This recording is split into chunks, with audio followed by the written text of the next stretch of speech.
a small publishing company located in Baltimore, Maryland. Just recently, I published a small booklet titled Manifestos of Mademoiselle, New York. And I wanted to read you an excerpt from it. I'm going to give people a couple of seconds to join us here in the on the video, and you're welcome to talk in the chat. I will be able to read it later, but I won't really be able to do anything during this broadcast or during the reading because I'm not monitoring the chat room. That said, your comments will be appreciated. Vance Thompson is an interesting figure in American history. He was a writer that should be credited with introducing many important writers to the Americas. He studied in Paris, France for quite some time, and it was through the journal that he and James Huneker co-edited together, which was titled Mademoiselle, New York, that they introduced Knut Hamsun and Ibsen and even Verlaine to an American audience for the first time in most of those cases. Vance was a poet and a writer, and I came across Mademoiselle New York in studying and researching for the project that I run, Union of Egoists, at unionofelgoists.com, which is chronicling philosophical egoism. And there is an amazing array of connections from individuals, not just people who were influenced by German philosopher Max Stirner, but also those people who referred to themselves as egoists and their connections with other people. There was a great range of those from Europe to America, and I've written quite a few pieces, and I'm currently writing quite a few things relating to that. But it was in my studies that I ran across the journal and Vance Thompson's editorials from this very rare small publication, Mademoiselle New York, that was published for just between 2 years in 1895 and 1896. There are 7 editorials that have been reprinted here, and there is one poem. It was a poem of Baudelaire that Vance Thompson translated, that I've included as well. It just happens to be one of my favorite Baudelaire poems from his Fleur de Mal collection. Also in the booklet is a number of period illustrations that were actually taken from the journal Mademoiselle New York. And this one's quite a lovely little demonic female coming out of a bottle. And it is introduced by James Huneker, who co-published the journal with Vance Thompson. And the introduction is an excerpt from Huneker's memoirs, Steeplejack, which were published in 1920. As with most of the figures that I find intriguing, there is something I find fascinating about them, about the way that they think, about the way that they convey ideas, and those ideas. But I don't necessarily agree with all of those ideas.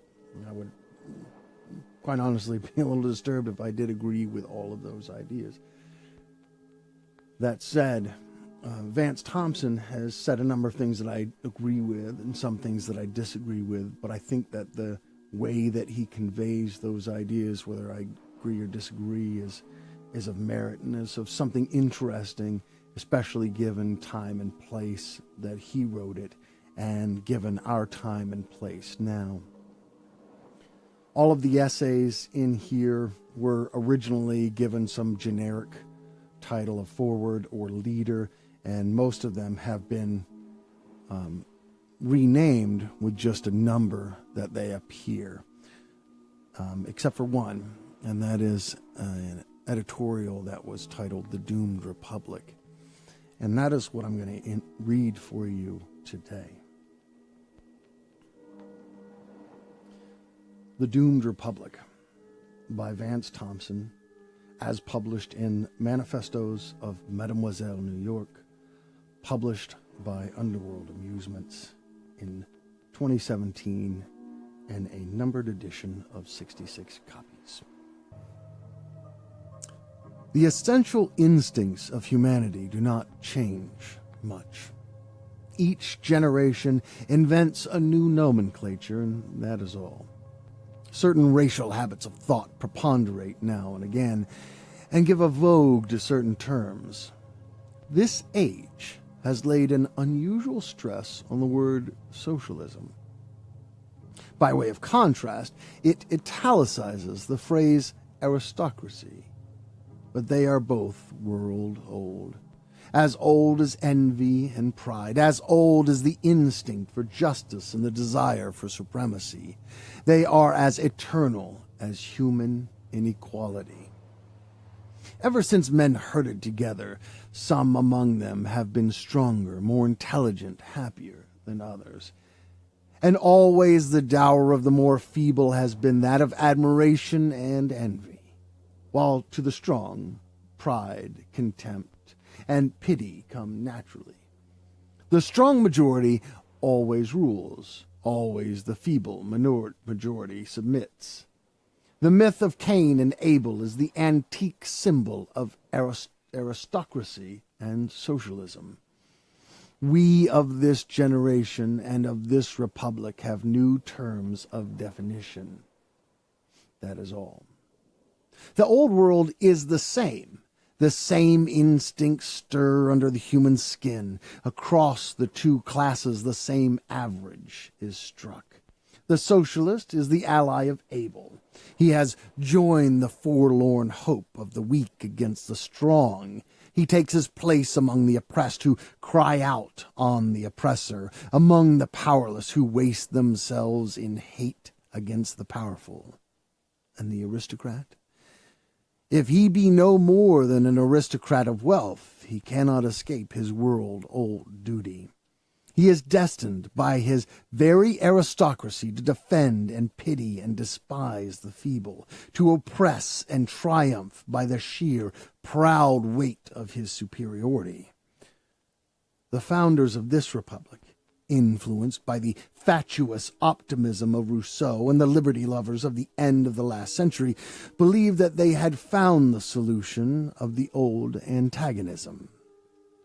They believed that socialism and aristocracy, I use the modern phrases, were converging toward a point of ideal union. Here, in this new republic, human society was to reach its highest degree in development. Why was it that their calculations miscarried? What wrecked this dream? Why is it that this mirage of a democracy, a solidarity of the old antagonisms of the weak and the strong, still cheats the present generation as it cheated the last? I do not think the answer is far to seek. The makers of the Republic believed in the monstrous fallacy that all men are born free and equal. They believed that, left to themselves, men could and would live on a common basis, that aristocracy was an artificial condition, that the majority of the feeble were equal in the great equation of life to the minority of the strong. They believed that the altruistic sentiment was natural to man. They did not know, as you and I know, through what aeons of savagery and it had been developed. Man is an animal naturally good. All men are born free and equal. On these frightful sophisms, this republic is built. The antique world knew only of the aristocracy of force, but this aristocracy of the warriors could not last long. The instrument of physical force was far too simple. This turbulent struggle of muscle against muscle was primitive, elementary. It was inevitable that men should invent the gods, that Elias should confront Ahab, the priest outface the warrior. It was the modern antagonism of socialism and aristocracy under a different name. Christianity made a curious and subtle attempt to break down the barriers between the two classes, aristocrat and socialist, oppressor and oppressed, strong and feeble, proud and envious. It proclaimed that all men were brothers and equal before God. It enacted the strange, altruistic law of love. It set up a new aristocracy. It overthrew the aristocracy of warriors and priests and citizens. It brought in the moral aristocracy. With the new aristocracy of the martyrs came the new ideals of love, pity, and respect for the weak. In the beginning, it was a movement of infinite promise. It failed because it was based on the monstrous fallacy that man is a creature naturally good, and that all men are brothers and equal. You will observe that Christianity proclaimed only that all men were equal before God, before each other? No. The old doctrine of obedience to Caesar was emphasized. Render unto God the things which are due to God, and to Caesar the things which are due to humanity at large. The result was inevitable. Aristocracy asserted itself under the name of theocracy. Servitude and feudalism were consecrated anew. The old antagonism went on. Christianity became a moral aristocracy, which was not moral. Its end was inevitable. Again, terminology was altered. The intellectual revolution, which in this country resulted in the Republic and in France led to the Reign of Terror, took place. It threw down all the old aristocracies, that of force, that of royalty, of the priesthood, the nobility. It proclaimed the supremacy of right over might. Accepting the Christian dogma that all men are equal before God, it went a step further and affirmed that all men were equal before the law. Again, the old error. These men, founders of republics, were brave and altruistic. Their error was nonetheless deplorable. They were deceived by the beautiful dream of the equality of men into denying the necessity of any aristocracy. They had the magnificent but fatuous ideals of the early Christians. Their error was not illogical. It proceeded legitimately from the 18th century belief that man was an animal naturally good. Science has written out this belief. Man, as you and I know, began in a state of infinite baseness and ferocity. He is still bad. He may become better, but that lies in the realm of conjecture. But with sublime sophism, the founders of this republic declared that all men were free and equal. They banished inequality by law. The intellectual aristocracy which had brought about the revolution was overthrown. A new aristocracy took its place. The old antagonism remained. Today, an aristocracy of money and politics confronts a socialism as weak and envious, as numerous as ever. Science married itself to industry, commerce, finance, and begat the great fortunes, the plutocracy. At the same time, universal suffrage created the political aristocracy. The helpless, envious majority are still ridden, but they are permitted, in theory, to pick their riders. But the minority of the strong has been recreated, and by the laws of life has become an organic group, an aristocracy. Plutocracy and ballotocracy, it is a defect of loose thinking to assume that they are any more legitimate than the old aristocracies they have superseded, or any less necessary. It is a shabbier aristocracy than that of force.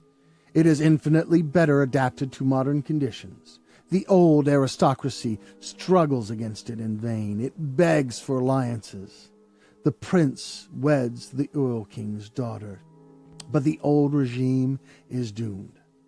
The church blesses the new unions as it blessed the old revolutions. The aristocracies unite under the new banner. That is all. Cain's flag carried by a new standard bearer. Since aristocracy and socialism are inherently antagonistic, one can only take sides. He indeed has little choice. His birthright is among the strong or the weak. Antique heredities plot the curves of his life. The aristocracy built upon the fact that all men are not equal in fortune is equally illogical and will have found its day. There remains the aristocracy founded on the fact that all men are not equal in intellect. This aristocracy ruled now and again for a little while. It established the subtle religions of the Orient, the arts of Greece, the legislation of Rome, the morality of Christianity. It played its part in the founding of this republic. But its dominance has always been of short duration. Hated by the old aristocracies, it has been suspected by the people. Minority and majority have united against it. Neither party has been willing to submit to the arbitration of the aristocracy of intelligence. The logic of events, however, seems to point to the domination of this new aristocracy.